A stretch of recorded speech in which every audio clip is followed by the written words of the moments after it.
Oke, terima kasih. Eh, saya ulangi, Assalamualaikum warahmatullahi wabarakatuh.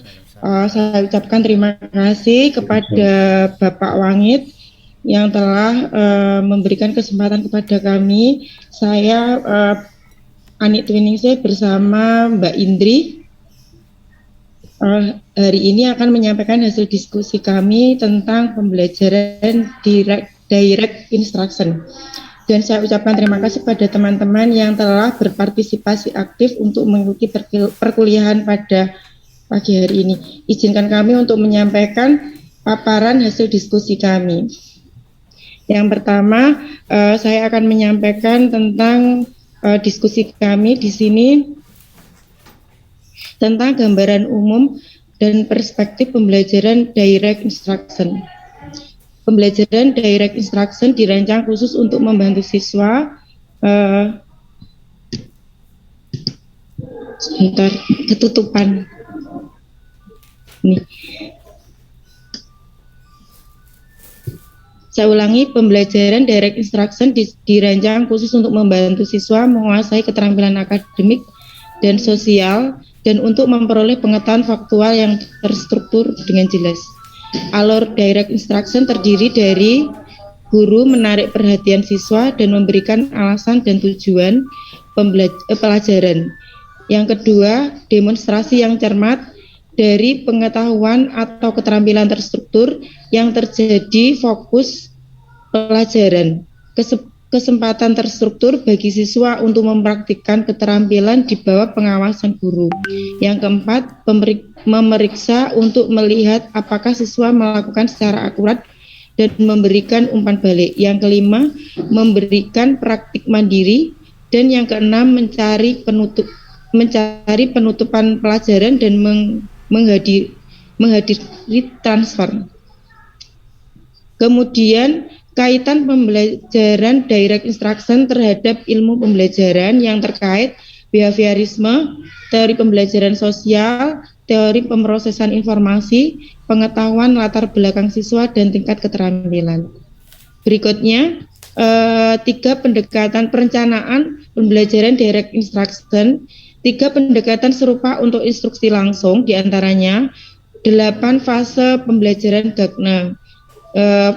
Fasenya meliputi mendapatkan perhatian, tujuan negara, membantu mengingat pengetahuan sebelumnya, stimulus saat ini atau pengetahuan atau keterampilan baru, memberikan bimbingan belajar atau pemodelan, memberikan umpan balik, mendapatkan performa, menilai kinerja. Kemudian 6 fungsi pengajaran Rosensin dan Stephen. Di antaranya fasenya meninjau dan memeriksa pekerjaan hari sebelumnya, menyajikan materi baru, menyediakan praktik terpandu, memberikan umpan balik dan koreksi, memberikan latihan mandiri, meninjau mingguan dan bulanan, tinjauan mingguan dan bulanan. Kemudian pelajaran belajar penguasaan 7 langkah Hunter. Di antaranya tujuan negara terkait standar kerja, kesediaan set antisipatif, masukan pemodelan dan pengecekan pemahaman, menyediakan praktik terpandu, menyediakan untuk penutupan. Berikutnya, perencanaan pembelajaran direct instruction, pemilihan topik yang tepat dalam pembelajaran direct instruction, menganalisis keterampilan dan elemen dalam pembelajaran direct instruction, memutuskan prosedur, demonstrasi dan peluang praktik, merencanakan lingkungan pembelajaran yang menarik dan aktif, pemberian pembelajaran direct instruction, pemberian perhatian dan penjelasan tujuan secara tepat, menunjukkan pengetahuan dan atau keterampilan, memberikan praktik terstruktur dan terpandu, memeriksa pemahaman dan memberikan umpan balik, kemudian memberikan praktik mandiri. Kemudian pemilihan topik yang tepat dalam pembelajaran direct instruction. Di antaranya, poin A, kumpulkan data historis dari berbagai sumber Kemudian poin B, cari peristiwa, orang, dan tempat yang telah mereka pelajari dalam waktu dan tempat. Poin C, urutkan jenis makhluk hidup ke dalam kelompok dan tunjukkan bagaimana skema klasifikasi berbagai menurut tujuan. Poin D, gunakan properti angka untuk menunjukkan apakah pernyataan benar atau salah. Poin E, selesaikan masalah multilangkah termasuk masalah kata. Kemudian poin F, membangun koherensi di dalam dan di antara paragraf melalui transisi yang efektif, struktur paralel, dan teknik penulisan serupa. Kemudian poin G, membedakan bunyi awal, tengah, dan akhir dalam kata bersuku kata tunggal. Poin H, membedakan bunyi vokal panjang dan pendek dalam kata-kata bersuku kata tunggal yang dinyatakan secara lisan. Kemudian, menganalisis keterampilan dan elemen dalam pembelajaran direct instruction. Poin A, tentukan apa yang dilakukan orang yang berhasil ketika keterampilan dilakukan dengan baik. Ini menjadi hasil instruksional yang ditargetkan. Kemudian bagian B, bagilah keterampilan menjadi sub keterampilan dan identifikasi sub keterampilan yang membangun blok atau prasyarat untuk sub keterampilan lain dan keseluruhan keterampilan yang ditargetkan. Poin C, merancang pelajaran untuk mengajar setiap sub keterampilan dan bagaimana mereka digabung untuk melakukan keterampilan secara keseluruhan. Kemudian, memutuskan prosedur demonstrasi dan peluang praktik. Poin-poinnya diantaranya merancang fase demonstrasi dan praktik dari pembelajaran direct instruction adalah tugas perencanaan utama. Kemudian memastikan demonstrasi yang akurat, mensyaratkan bahwa elemen-elemen penting dari keterampilan yang diajarkan dipikirkan dengan cermat dan langkah-langkah untuk melakukan keterampilan yang dilatihkan secara menyeluruh. Kemudian kegagalan untuk menyelesaikan tugas perencanaan ini dapat menyebabkan demonstrasi yang salah dan pembelajaran siswa yang salah. Kemudian kedua kesempatan praktik dipandu dan independen harus dipertimbangkan sebelum pelajaran. Prosedur untuk memberikan kesempatan latihan yang efektif akan dijelaskan dalam bagian berikutnya. Kemudian perencanaan lingkungan pembelajaran yang menarik dan aktif, di antaranya lingkungan belajar untuk pelajaran instruksi langsung sangat mirip dengan yang digunakan untuk pengajaran penjelasan atau presentasi. Guru menyusun lingkungan dengan sangat ketat, mempertahankan fokus akademik dan menjaga segala sesuatunya bergerak dengan kecepatan yang cukup cepat. Perilaku menyimpang yang terjadi perlu segera ditangani. Lingkungan belajar tidak terstruktur akan menjadi pasif, steril, atau otoriter. Penting bagi keterampilan untuk diajarkan dalam konteks pembelajaran yang kaya, di mana siswa mengembangkan pemahaman tentang mengapa mereka mempelajari keterampilan tertentu dan di mana waktu belajar dimaksimalkan. Kemudian pembelajaran instruksi langsung yang sukses adalah pelajaran di mana siswa terlibat secara aktif, mencapai tingkat keberhasilan yang tinggi, dan guru menunjukkan rasa hormat kepada siswa saat mereka berjuang untuk menguasai tantangan pelajaran.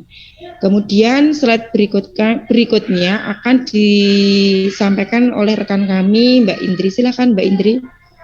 Ya, Assalamualaikum teman-teman. Mohon maaf apabila suara saya kurang jelas. Mohon doanya untuk kesembuhan saya. Selanjutnya yaitu pemberian pembelajaran direct instruction. Pembelajaran direct instruction dimulai dengan guru mendapatkan perhatian siswa dan menjelaskan tujuan pelajaran, diikuti dengan demonstrasi dan penjelasan yang cermat tentang keterampilan atau subketerampilan yang menjadi fokus pelajaran. Siswa kemudian diberikan kesempatan untuk latihan keterampilan yang terstruktur dan terpandu, sementara guru memeriksa untuk melihat apakah mereka melakukannya dengan benar. Pembelajaran direct instruction diakhiri dengan latihan mandiri, seringkali pekerjaan rumah, dan dengan kegiatan untuk mengakhiri dan mendorong transfer bagi siswa. Selanjutnya, Bu Anik. Ya. Pemberian perhatian dan penjelasan tujuan secara tepat. Meskipun mendapatkan perhatian dan membuat siswa siap untuk belajar adalah penting untuk setiap pelajaran. Tindakan ini semakin penting untuk pembelajaran direct instruction karena jenis pelajaran ini sering berfokus pada keterampilan yang terpisah yang mungkin tidak dianggap penting atau relevan bagi siswa.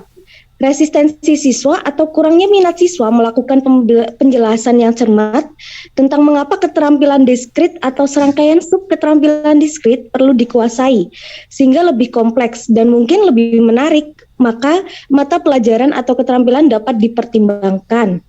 Pada pembelajaran direct instruction, kami menekankan tindakan untuk menarik perhatian seperti mengingatkan siswa tentang apa yang telah mereka ketahui, memberikan kejutan dan dramatis, dan menggunakan kata-kata, gambar, bau, atau rasa yang tidak biasa atau unik yang dapat membangkitkan rasa ingin tahu dan menarik perhatian. Meninjau pekerjaan hari sebelumnya, mendiskusikan tujuan pelajaran untuk saat ini, dan mengingatkan siswa untuk alur pelajaran adalah tindakan yang bermanfaat. Tambahan yang dapat dilakukan guru untuk menyediakan kerangka kerja bagi pelajaran dan menjelaskan kepada siswa apa yang diharapkan dari mereka. Selanjutnya, Bu Ani.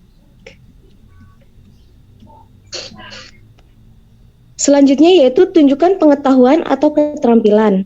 Dalam pengajaran langsung, banyak dari apa yang siswa pelajari hasil dari mengamati guru. Tujuan dari demonstrasi sendiri adalah untuk memberikan perilaku yang dapat ditiru oleh siswa dan kemudian dilakukan. Demonstrasi harus dilakukan secara akurat dan dengan cara yang bermakna kepada siswa. Ini menuntut bahwa kita memiliki penguasaan yang menyeluruh dan dari keterampilan yang diajarkan dan telah melakukan latihan yang tepat sebelum demonstrasi yang sebenarnya. Presentasi atau demonstrasi yang tidak tepat dapat menyebabkan siswa belajar untuk melakukan keterampilan secara tidak benar juga. Suatu kondisi yang membutuhkan waktu instruksional yang cukup lama untuk diperbaiki. Selain itu, demonstrasi harus sesuai dengan tingkat pengetahuan dan keterampilan siswa sebelumnya. Selanjutnya, Bu Ani. Selanjutnya yaitu berikan praktik terstruktur dan terpandu. Setelah tadi mendemonstrasikan suatu keterampilan tertentu, siswa harus diberi kesempatan untuk berlatih. Faktanya, praktik adalah inti dari instruksi langsung dan elemen model yang membuatnya sangat efektif untuk mengajarkan jenis pengetahuan prosedural tertentu. Sesi latihan awal harus terstruktur dan dipandu oleh guru. Latihan awal ini peluang mengarah pada retensi dan kemudian transfer ke situasi baru. Pada awalnya pada tahap ini, tindakan siswa harus dipantau dengan hati-hati karena seperti halnya demonstrasi yang salah, praktik yang salah atau ceroboh akan menyebabkan penggunaan keterampilan yang ditargetkan secara tidak benar, secara permanen. Ingat pepatah lama, latihan tidak membuat sempurna, itu hanya membuat permanen. Monggo, Bu Ani. Ya. Selanjutnya yaitu periksa pemahaman dan berikan umpan balik. Mendapatkan akurasi dengan keterampilan membutuhkan umpan balik. Dengan demikian, memeriksa pemahaman siswa dan memberikan umpan balik merupakan fase penting dari pelajaran instruksi langsung. Terkadang aspek pelajaran ini terdiri dari tanya jawab atau diskusi. Dalam situasi ini, guru mengajukan pertanyaan yang sangat spesifik untuk siswa terkait topik atau keterampilan dan mengharapkan mereka untuk meresponnya. Paling sering, bagaimanapun aspek pelajaran ini terdiri dari guru yang mengamati dan memberikan umpan balik pada siswa yang kinerja baik secara langsung atau dari perilaku yang ditangkap pada perangkat perekam audio ataupun video. Terlepas dari metodenya, guru yang efektif dalam setiap mata pelajaran seperti hanya pelatih dalam atletik seperti itu ya, atau direktur dalam seni pertunjukan. Menarik perhatian pada kinerja yang salah, memberikan umpan balik, dan menunjukkan bagaimana melakukan keterampilan secara akurat. Next, Bu Ani. Berikan praktik mandiri. Poin selanjutnya yaitu memberikan praktik mandiri. Setelah tingkat akurasi telah dicapai, siswa harus diberikan kesempatan untuk berlatih secara mandiri. Tujuan dari latihan mandiri adalah untuk memperkuat keterampilan yang baru diperoleh dan untuk belajar bagaimana melakukannya tanpa bimbingan guru secara langsung. Penting juga bagi praktik mandiri untuk menjadi perpanjangan praktik terbimbing daripada perpanjangan instruksi. Artinya, latihan mandiri tidak boleh digunakan untuk memperkenalkan informasi tambahan ataupun penggunaan keterampilan yang lebih maju. Sebaliknya, itu harus memberi siswa kesempatan untuk berlatih secara mandiri, praktik yang telah mereka lakukan di bawah bimbingan guru. Ya, Bu Anik.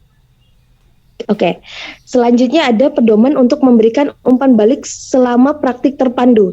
Yang pertama ada pedoman pertama ada berikan umpan balik segera mungkin setelah latihan. Contoh alasannya yaitu harus cukup dekat dengan praktik nyata sehingga siswa dapat mengingat kinerja. Kemudian membuat umpan balik yang spesifik. Contoh, 3 kata ini salah dieja, sebagai gantinya maka dari terlalu banyak kata yang salah dieja, seperti itu. Yang ketiga, berkonsentrasi pada perilaku dan bukan niat. Contohnya, saya tidak bisa membaca tulisan tangan Anda, alih-alih Anda tidak berusaha membuat tulisan tangan Anda dapat dibaca. Yang keempat, pertahankan umpan balik yang sesuai untuk tahap perkembangan pelajar.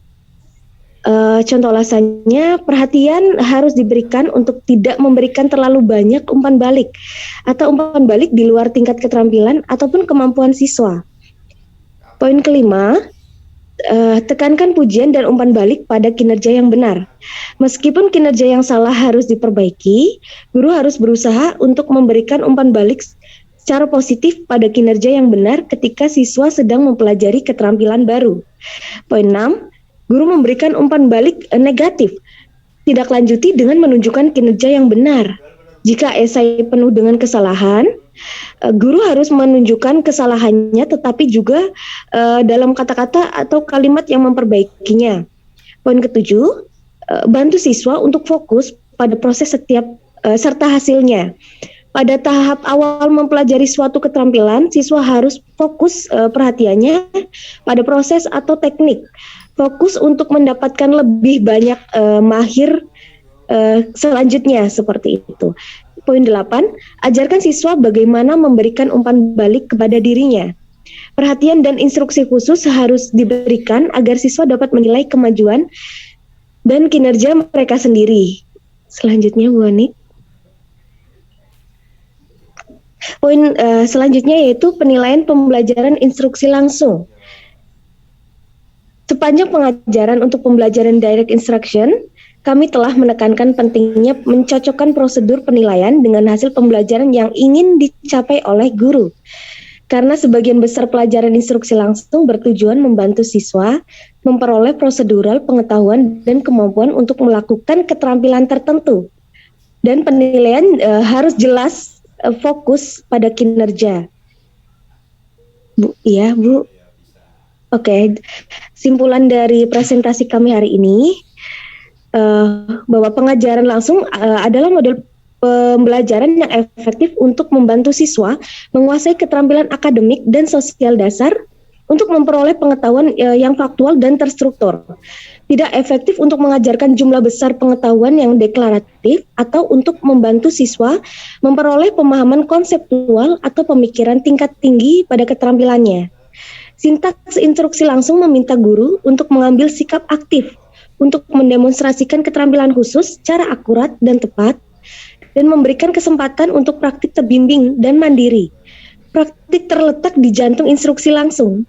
Cara peluang latihan terstruktur akan menentukan seberapa baik keterampilan yang ditargetkan akan dikuasai dan dipertahankan.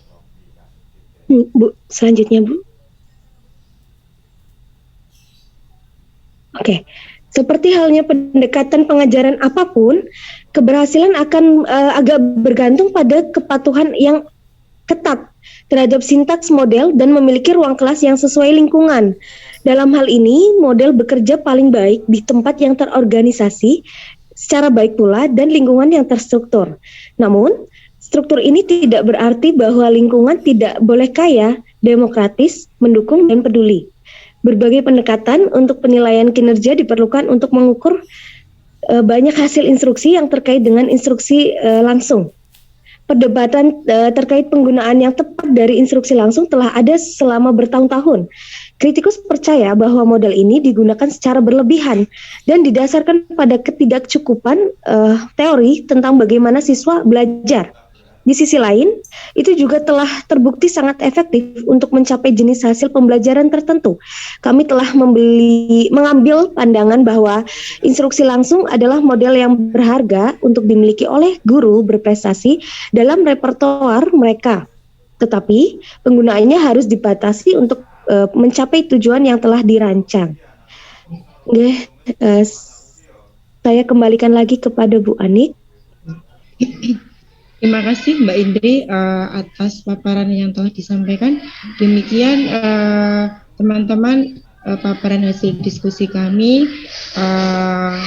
Kami berikan beberapa pertanyaan. Silahkan apabila teman-teman ingin mengajukan pertanyaan atau mungkin mau menambahkan dari hasil diskusi kami.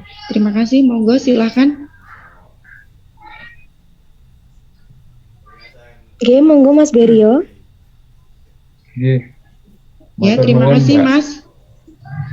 Halo, mendengar suara saya, Mbak Sampun. Indri, Mbak Ani? Sampun, sudah. Tadi membahas pembelajaran direct instruction ya. Nah, di dalam perencanaan pembelajaran direct instruction ini, yang pertama itu kan antara lain pemilihan topik yang tepat dalam pembelajaran. Nah, ketika memilih keterampilan untuk mengajar menggunakan pembelajaran direct instruction ini, prinsip-prinsip yang dijelaskan itu digunakan untuk menentukan prioritas kurikulum, penting dan dipertimbangkan. Ini ada juga yang ditulis dalam kelompoknya Mbak Ani dan Mbak Indri ini, dijelaskan juga dalam Brunner ini 1960 itu tentang ekonomi dan kekuasaan yang membantu membatasi apa yang diajarkan dan didesain sebagai sarana untuk menetapkan prioritas kurikulum. Ini yang dituliskan dalam papernya Mbak Ani dan Mbak Indri ini setelah saya membaca. Nah, pertanyaan saya, menurut kelompok panjenengan nih Mbak Ani dan Mbak Indri, tolong jelaskan gagasan menurut Brunner tersebut itu yang sesuai dengan perencanaan pembelajaran direct instruction itu seperti apa? Jadi gagasan yang disebutkan Brunner itu sesuai dengan perencanaan pembelajaran direct instruction itu seperti apa? Karena Mbak Ani dan Mbak Indri, matur nuwun. Terima kasih Mas Ber. Terima kasih Mas Ber. Insya Allah ini akan dijawab oleh Mbak Indri ya. Nanti saya setelah itu akan menguatkan. Monggo Mbak Indri memberikan tanggapan. Ya, Mas Berio, terima kasih atas pertanyaannya. Segera saya jawab. Tadi kan bagaimana gitu ya, jelaskan gagasan Brunner tersebut yang tadi telah dijelaskan sesuai dengan perencanaan pembelajaran direct instruction, seperti itu ya Mas Ber ya. Oke. Menurut Brunner sendiri supaya pengetahuan mudah ditransformasikan oleh siswa, maka perlu memperhatikan 4 tema pendidikan untuk perkembangan kognitif siswa, yaitu 1. Struktur pengetahuan dipandang penting bagi siswa untuk melihat keterhubungan fakta dengan informasi yang diterima. Yang kedua, kesiapan bahwa kesiapan untuk belajar diperlukan penguasaan keterampilan yang lebih tinggi lagi. Dan yang ketiga, nilai intuisi, yaitu teknik intelektual untuk sampai pada formulasi tentatif tanpa menganalisis untuk mengetahui apakah formulasi tentatif merupakan kesimpulan yang benar. Yang keempat, motivasi, yaitu keadaan pada diri seseorang yang dapat mendorongnya melakukan sesuatu untuk mencapai tujuan. Dalam proses pembelajaran, struktur pengetahuan perlu memperhatikan karakteristik dan perkembangan kognitif siswa. Kesiapan belajar dipengaruhi oleh pengalaman siswa dan kematangan psikologinya. Cara belajar yang baik adalah melalui proses intuisi, yaitu memahami hubungan, arti, dan konsep, kemudian menarik kesimpulan dengan cara diberikan motivasi dengan sesuai perkembangan diri siswa tersebut. Mungkin seperti itu, Mas Berio. Bagaimana? Terima kasih, Mbak Indri. Di sini saya bersifat menguatkan ya. Jadi benar sesuai dengan Brunner itu yang digarisbawahi pada intinya untuk pembelajaran, terutama pada pengembangan kurikulum ya, harus memperhatikan kondisi siswa. Jadi untuk pengembangan kurikulum selain memperhatikan kondisi siswa, harus juga memperhatikan kondisi lingkungan juga ya. Bagaimana karakter siswa, karakter lingkungannya itu. Demikian Mas Berio, ada tambahan lagi? Oh nggih, Mbak Ani dan Mbak Indri, berarti gagasan Brunner tersebut itu sesuai dengan perencanaan pembelajaran direct instruction itu ada 4 ya tadi yang disebutkan Mbak Indri, itu ada struktur pengetahuan, terus kesiapan, nilai intuisi dan motivasi gitu deh. Iya, Mas Ber. Nggih, matur nuwun Mbak Indri dan Mbak Ani. Terima kasih Mas Berio. Mungkin ada pertanyaan kembali dari teman-teman, monggo. Mbak Tia. Sebelumnya terima kasih waktunya Mbak Ani dan Mbak Indri. Saya mau bertanya, sesuai perencanaan pembelajaran direct instruction ini, di sini ada pembelajaran kids. Ini bacanya gimana ya? Kids ini atau apa ya? Suaranya masih kurang jelas, Mbak. Sudah jelas belum suaranya? Yang itu masih coba. Sudah Mbak. Oke, silakan. Sesuai perencanaan pembelajaran direction and instruction ini, ada yang merupakan salah satu pendekatan yang direkomendasikan, yaitu fase pembelajaran Gagner. Itu bacanya ya benar, Gagner ya? Gagner gitu aja, Gagner. Mohon. Ganye ya Mbak? Ganye. Oh, Ganye ya. Ganye. Oh ya. Ganye Mbak Tia.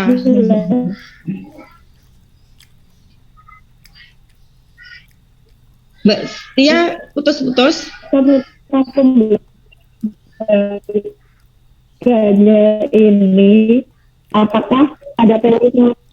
Apakah ada teori dijelaskan ya Mbak Ani atau Mbak Indri? Halo, suaranya Mbak Indri kurang, Mbak Indri, suaranya Mbak Tia kurang jelas Mbak, masih putus-putus itu. Masih putus-putus, sudah selesai saya bertanya, cuma tanya tentang langkah.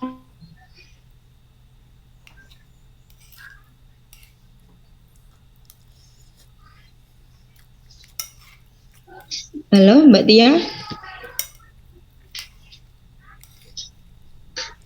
Mungkin apa Mbak Tia sudah diperbaiki? Halo? Sudah? Oh, monggo.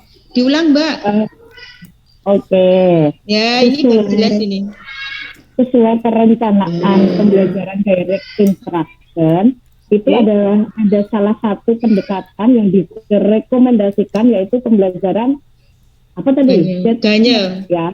Ganye, oke. Mohon penjelasan tentang pembelajaran Ganye ini, dan mungkin bisa disebutkan apakah ada teori-teori yang mendukung tentang pembelajaran Ganye ini. Oke, terima kasih. Ya, terima kasih.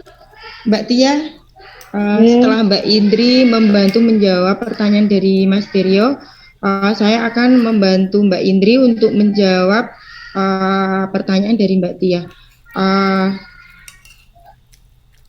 Dari fase pembelajaran yang direkomendasikan diantaranya fase pembelajaran GAG. Nah, menurut pembelajaran GAG-nya yang sesuai dengan direct instruction, menurut GAG-nya hendaknya pembelajaran itu mampu menimbulkan peristiwa pelajaran dan proses kognitif, peristiwa pembelajaran instruksi event, ya.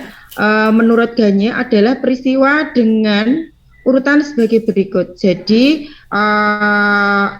tahap-tahap fase pembelajaran menurut GAG-nya yang sesuai dengan pembelajaran direct instruction, diantaranya pembelajaran itu setidaknya bisa dilakukan dengan urutan sebagai berikut: menimbulkan minat dan memusatkan perhatian agar peserta didik siap menerima pelajaran. Kemudian menyampaikan tujuan pembelajaran agar peserta didik tahu apa yang diharapkan dalam belajar itu. Kemudian yang ketiga, mengingat kembali konsep atau prinsip yang telah dipelajari sebelumnya yang merupakan prasyarat. Yang keempat, menyampaikan materi pembelajaran. Yang kelima, memberikan bimbingan atau pedoman untuk belajar. Yang keenam, membangkitkan timbulnya unjuk rasa atau merespons peserta didik. Yang ketujuh, memberikan umpan balik tentang kebenaran pelaksanaan tugas atau penguatan. Yang kedelapan, mengukur atau mengevaluasi hasil belajar. Dan yang kesembilan, memperkuat retensi dan transfer belajar. Nah, itu Mbak yang merupakan fase-fase pembelajaran GAG yang sesuai dengan perencanaan pembelajaran yang terdapat pada direct instruction. Demikian Mbak, mungkin ada tambahan dari Mbak Indri? Oke, jadi Mbak Ani, itu pembelajaran itu dari teorinya siapa tadi? Hanya. Oh, dari oke. Ya, nggih. Terima kasih Mbak Ani. Oh ya, terima kasih Mbak Tia. Dari teman-teman yang lain mungkin Mbak Vera? Nggih, saya mau bertanya kepada Terima kasih Mbak Vera. Nggih, kepada Mbak Ani dan Mbak Indri. Nggih, terima kasih. Tadi dijelaskan basis teoritis untuk pembelajaran direct instruction berasal dari teori pembelajaran perilaku dan sosial, serta beberapa aspek perspektif tentang kognisi manusia, salah satunya prinsip pembelajaran behaviorisme. Nah, di sini saya ingin dijelaskan pembelajaran behaviorisme yang sesuai dengan teori ini, dengan pembelajaran direct instruction itu seperti apa. Terima kasih. Terima kasih Mbak Vera. Mungkin ini gantian ya yang menjawab Mbak Indri. Monggo Mbak Indri mungkin bisa menjelaskan setelah nanti saya ikut menguatkan. Monggo. Ya, Bu Anik matur nuwun, Mbak Vera juga terima kasih atas pertanyaannya. Tadi pertanyaannya sesuai perencanaan pembelajaran direct instruction, salah satu pendekatan yang direkomendasikan adalah fase pembelajaran GAG-nya seperti itu ya. Maksudnya seperti apa? Jadi pembelajaran menurut GAG-nya hendaknya mampu menimbulkan peristiwa belajar dan proses kognitif.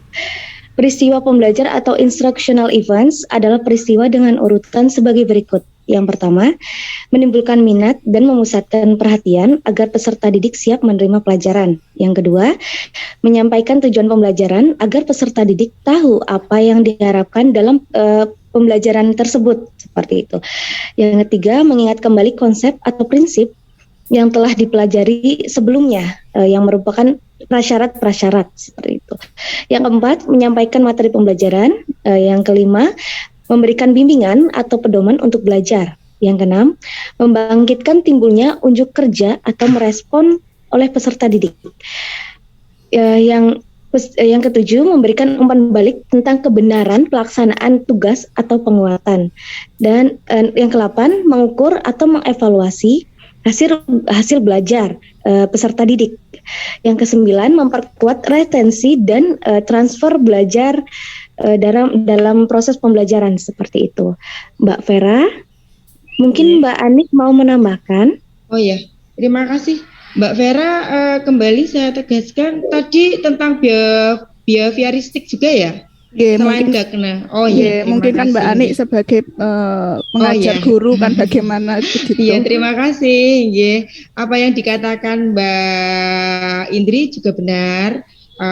Jadi antara Ganyo dan teori behavioristik itu memang ada hubungan ya, karena kedua-duanya itu memperhatikan kondisi siswa.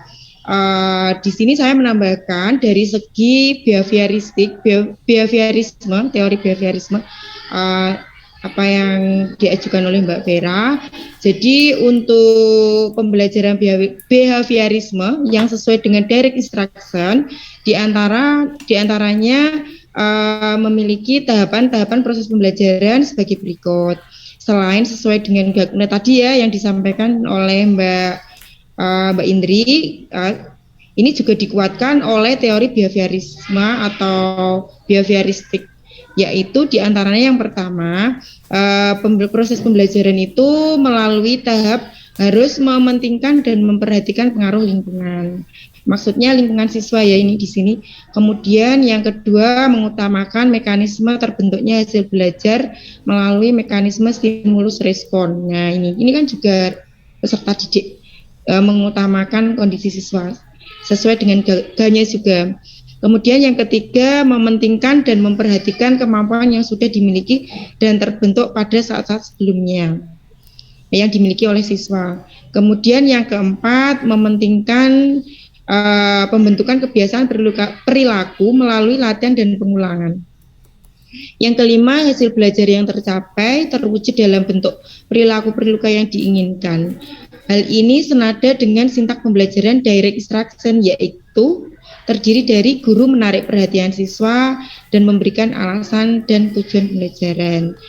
Kemudian yang kedua, demonstrasi yang cermat dari pengetahuan atau keterampilan terstruktur yang menjadi fokus pelajaran.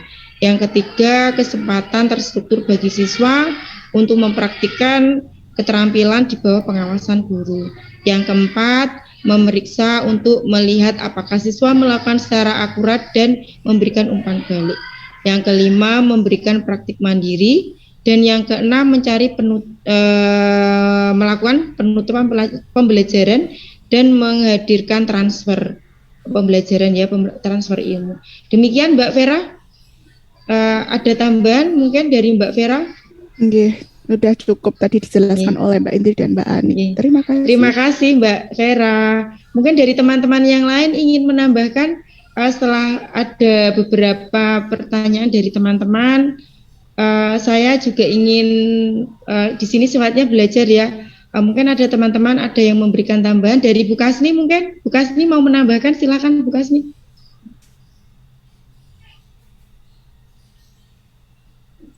Ya, terima kasih atas waktunya.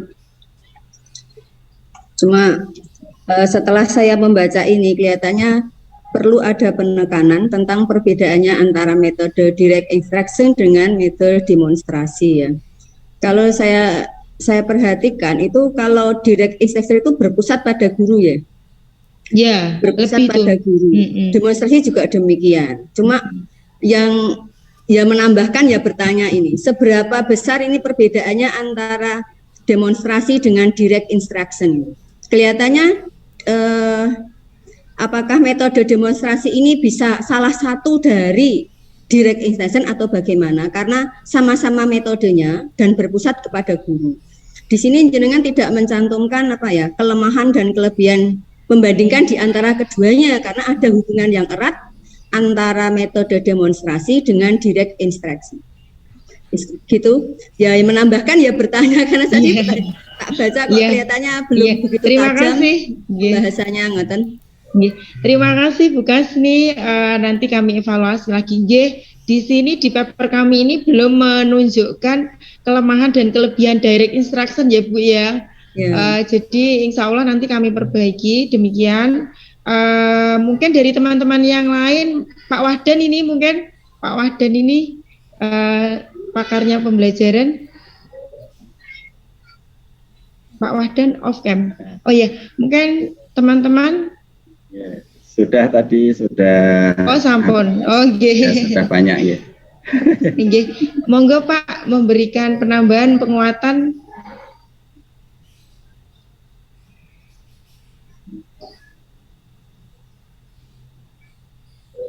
Oh sampun. Oh nggih.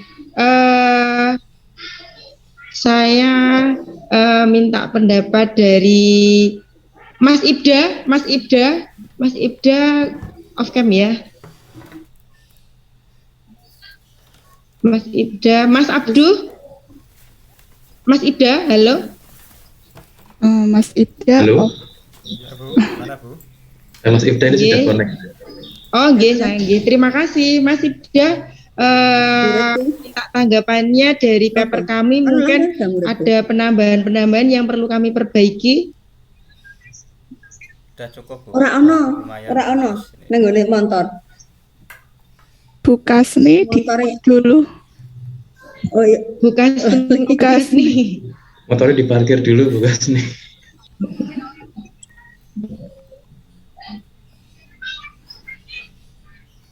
Nggih, Mas Ibda, monggo.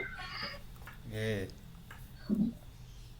Yang pertama mungkin ini Bu, lebih kepada sintaknya ya, karena kan ini masuk kategori pendekatan model. ya, pendekatan atau model. Pendekatan. Setahu kami itu kan ada sintak.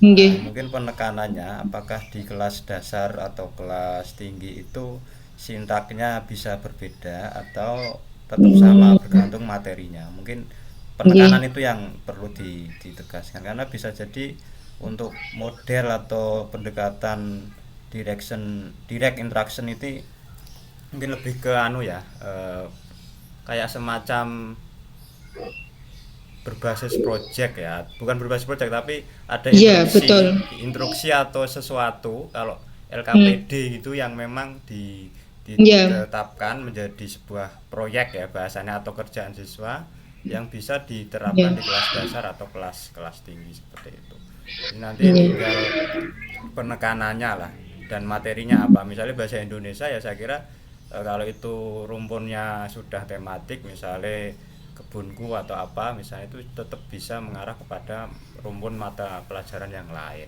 Jadi mungkin penekanan itu aja Bu di kelas dasar atau kelas jadi sintaknya itu mungkin untuk jenjang SD, SMP, SMA itu apakah ada perbedaan gitu ya Pak ya?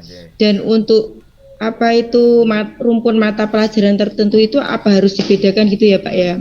Soalnya kan pembelajaran dari rumpun setiap rumpun pelajaran juga berbeda-beda nggih. Ya, karakteristiknya kan beda. Nggih, betul nggih. Terima kasih Mas Ibda nggih, masukan bisa yang nambah baik. Nggih, bisa Bu Kasni, monggo Bu Kasni ya, boleh. Kelihatannya nih kalau saya perhatikan itu direct instruction dengan demonstrasi ini lebih banyak ke praktek ya, keterampilan ya. Misalnya nang SD demonstrasi, misalnya penggunaan, kita mengadakan percobaan eksperimen, guru mendemonstrasikan lebih dulu baru siswa menirukan gitu ya. Misalnya itu dokter kecil itu ada di sekolah, kan ada dokter kecil misalnya. Ada UKS juga ya, bermain peran. Misalnya memperagakan bagaimana pertolongan pertama kepada P3K ya, pertolongan pertama pada kecelakaan, atau ini cara memberikan pernafasan buatan misalnya, bisa itu. Kita itu ya demonstrasi ya bisa, direct instruction ya bisa.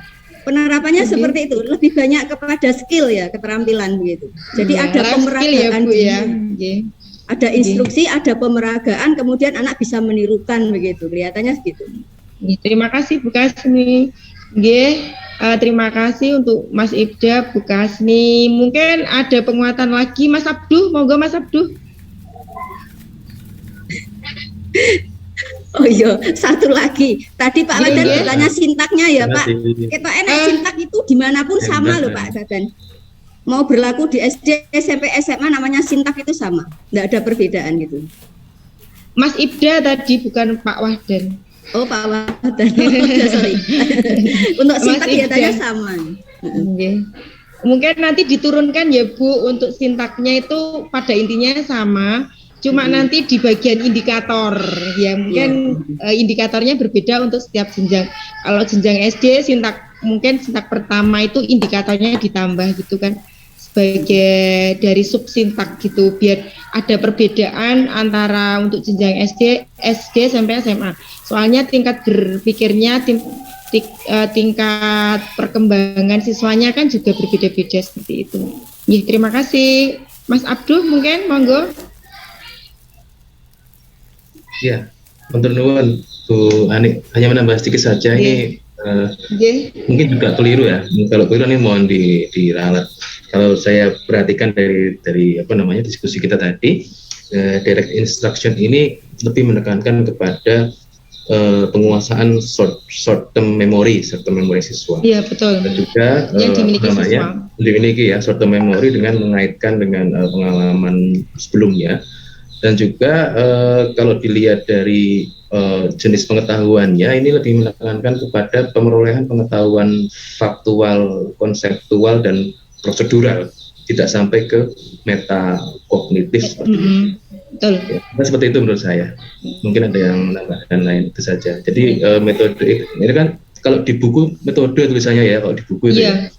Bahkan kalau di Indonesia itu masih diperdebatkan apa itu bedanya metode, pendekatan, strategi, model, dan lain-lain. Kalau di luar negeri, kalau di luar negeri mungkin sudah tidak menjadi perdebatan, itu yang penting jalan gitu. Berhasil. Kalau tempat kita kan masih ada beberapa mazhab. Nah ini kalau ada sintak ini berarti apa? Kalau nggak ada sintak ini berarti apa? Nah tapi ya nanti kita dengarkan penjelasan dari yang lebih ahli. Atur nuwun. Terima kasih, Mas Abdul. Terima kasih teman-teman yang sudah memberikan pertanyaan dan apa itu mungkin ini masih ada lagi yang mau menanggapi atau bertanya, monggo silahkan. Sebelum nanti saya kembalikan ke Pak Wangit. Mbak Nesi monggo, Mbak Nesi yang baru on cam mau menambahkan. Mbak Nesi silakan, Mbak. Terima kasih atas kesempatan waktunya Mbak Ani dan Mbak Indri ya. Nah, di direct instruction itu kan teacher center gitu ya tadi ya, kalau nggak salah mengikuti. Nah, sedangkan di era sekarang itu kan lebih fokus ke student center gitu. Iya. Nah, padahal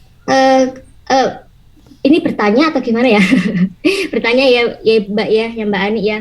Nah, menurut Mbak Ani untuk pembelajaran itu lebih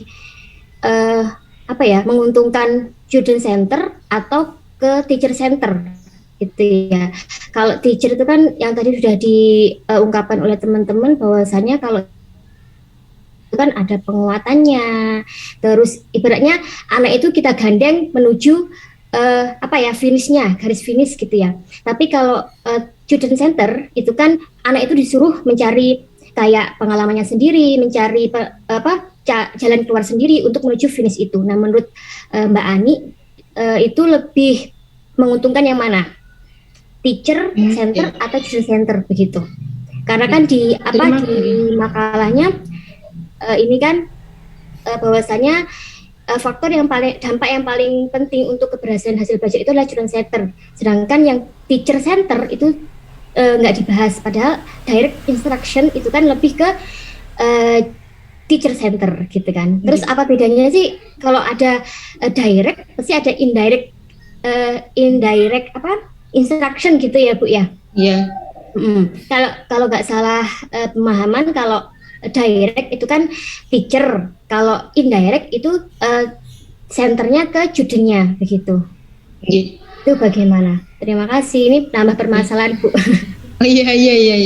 Ya, terima kasih Mbak Nesi. Tidak selamanya ya student center itu tidak efektif gitu ya. Jadi kita kembalikan lagi dengan rumpun pembelajaran, materi pembelajaran yang akan diberikan kepada siswa. Mungkin pada waktu tertentu sesekali itu direct instruction yang pada notabene pada intinya itu berpusat pada guru ya, itu lebih efektif digunakan untuk rumpun-rumpun pembelajaran rumpun-rumpun materi tertentu gitu. Jadi dan tidak menutup kemungkinan untuk pembelajaran yang berpusat pada siswa itu juga tidak efektif. Jadi menurut saya di sini antara student center dan teacher center itu tergantung konteks pembelajaran yang akan diberikan ya. Contohnya seperti yang dicontohkan Bu Kasmi tadi, untuk dokter kecil harus memberi contoh bagaimana cara memberikan nafas buatan. Nah, di situ seandainya guru itu tidak memberikan instruksi, contoh, anak-anak kan jadi tidak bisa memahami ya. Nah, di sini, jadi konteks untuk teacher center atau pembelajaran yang berpusat pada guru itu sesekali waktu memang lebih efektif dilakukan apabila sesuai dengan rumpun pembelajaran yang sesuai, seperti itu. Maka dari itu kembali lagi sesuai dengan kembali yang diberikan tanggapan oleh Mas Ibda ya tadi. Makanya Mas Ibda tadi kan memberikan tambahan tanggapan bahwa untuk sintaknya itu apakah nanti ada perbedaan di antara jenjang SD, SMP, SMA. Nah, alangkah baiknya untuk sintak itu ada sub-sub sintak. Jadi sintaknya itu pakem seperti yang dikatakan Bu Kasmi tadi. Pakem fase 1, 2, 3 sampai 5. Hanya saja untuk fase SD, SMP, SMA nanti berbeda di indikatornya. Di di sub sintaksnya. Jadi di 1.1-nya itu kalau untuk SD bagaimana, di SMP bagaimana, di SMA bagaimana. Yang berbedanya mungkin di situ ya, nanti pengembangannya itu di situ. Jadi menurut saya tidak selamanya untuk pembelajaran yang berpusat pada guru itu tidak menjadikan siswa tidak produktif, tidak.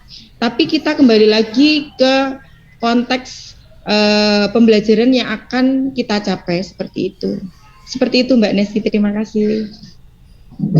Oke, terima kasih Bu Ani. Ini sharing kita ya. Iya, nggak apa-apa, silakan. Ya, karena kan sekarang kan lebih ke student center gitu ya. Yeah. Tapi kalau zaman saya dulu SD gitu ya, itu lebih ke teacher center. Alhasil penguatannya itu lebih kokoh dibandingkan anak sekarang gitu. Nah, kata Bu Kasmi, sometimes itu kan ada materi-materi yang harus di teacher center kan, nggak selamanya student center itu digunakan begitu ya. Kalau menurut Bu Kasmi, Bu Ani ya, Mbak Ani, yang contoh materi yang seperti apa yang anak itu berpusat pada anak gitu, anak itu disuruh mengembangkan dan lain sebagainya, karena kan materi semua materi itu kan pasti baru untuk anak-anak gitu ya, yang mana guru itu harus mendampingi secara full gitu, karena kan apalagi anak sekarang gitu ya lebih fokus kepada games gitu ya, ketika suruh membaca itu susah sekali. Nah, jadi kan agak sulit gitu loh ketika kita membiarkan anak itu mencari solusinya sendiri begitu. Jadi materi yang seperti apa Bu contohnya gitu untuk student center. Untuk student center itu untuk saat ini malah mendominasi ya Mbak ya, karena setiap pembelajaran yang direkomendasikan oleh kurikulum 2013 untuk saat ini itu di jenjang, mohon maaf karena saya guru SD, untuk saat ini itu kan paradigmanya pakai kurikulum 2013, dan kurikulum 2013 itu kan menggunakan model-model pembelajaran yang merekomendasikan berpusat pada siswa. Nah, di antaranya contoh-contoh kegiatan pembelajaran yang berpusat pada siswa itu sebenarnya banyak. Hanya saja di sini dibatasi yang memberikan resiko rendah kepada siswa. Dalam arti resiko rendah itu seperti membahayakan ya. Contohnya di sini untuk pembelajaran yang berpusat pada siswa, untuk siswa kelas 1 SD itu cara menggunakan kancing baju. Nah, seperti itu. Itu kan pembelajaran yang berpusat pada siswa, siswa itu hanya tidak diberikan contoh, tapi mereka itu diberikan, ayo silakan anak-anak cara menggunakan kancing baju yang benar bagaimana. Nah, di situ anak-anak mempraktekkan langsung cara menggunakan memakai kancing baju yang benar. Lah, tidak semua untuk jenjang kelas 1 tidak semua anak-anak itu bisa benar memakai kancing baju. Nah, seperti itu contoh pembelajarannya. Di sini masuknya pembelajaran modelnya kan student center, nanti sintaknya pakai project based learning. Ini kelihatannya itu kan simple ya, tapi kan ini project, tugas di rumah. Nah itu contohnya kegiatan yang berpusat pada siswa. Contoh lagi, anak-anak diminta untuk menanam tanaman dikotil. Nah, kalau di kelas tinggi itu kan ada tanaman dikotil dan monokotil. Anak-anak diminta untuk mencari atau bisa menanam tanaman termasuk yang tanaman dikotil bagaimana, atau mengidentifikasi tanaman dikotil yang bagaimana, tanaman monokotil yang bagaimana. Nah, di sini anak-anak itu tidak perlu dikasih contoh oleh guru, tidak perlu diberi instruksi oleh guru. Cukup anak-anak itu membaca konsepnya dengan apa itu pembelajaran yang sudah diberikan secara teori, kemudian diaplikasikan, dipraktekkan. Tumbuhan dikotil itu sesuai dengan ciri-cirinya itu daunnya menjari. Oh, ini daun menjari itu seperti ini. Contoh tanamannya mungkin di sini daun ketela pohon. Nah, seperti itu, Mbak. Ini langsung saya berikan implikasinya ya, aplikatifnya di pembelajaran seperti itu, Mbak.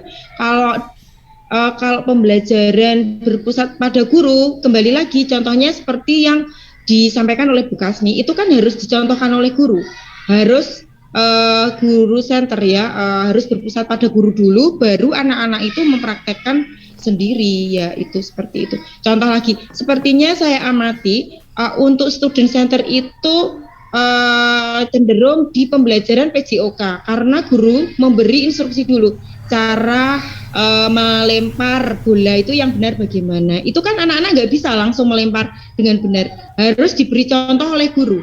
Nah, seperti itu. Jadi menurut saya tidak selamanya pembelajaran yang berpusat pada guru itu tidak efektif. Seperti itu, Mbak Nesi. Terima kasih. Mungkin ada teman-teman yang ingin memberikan tanggapan terkait permasalahannya Mbak Nesi. Bu Kasni sebagai praktisi di SD juga, monggo. Mbak Tia juga. Mbak Ani nyoba nambahin ya. Nggih, monggo silakan. Ya, matur nuwun. Oke.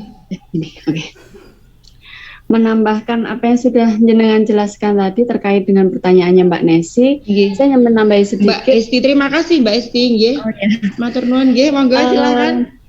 Jadi meskipun sekarang sudah beralih menjadi student center, tetapi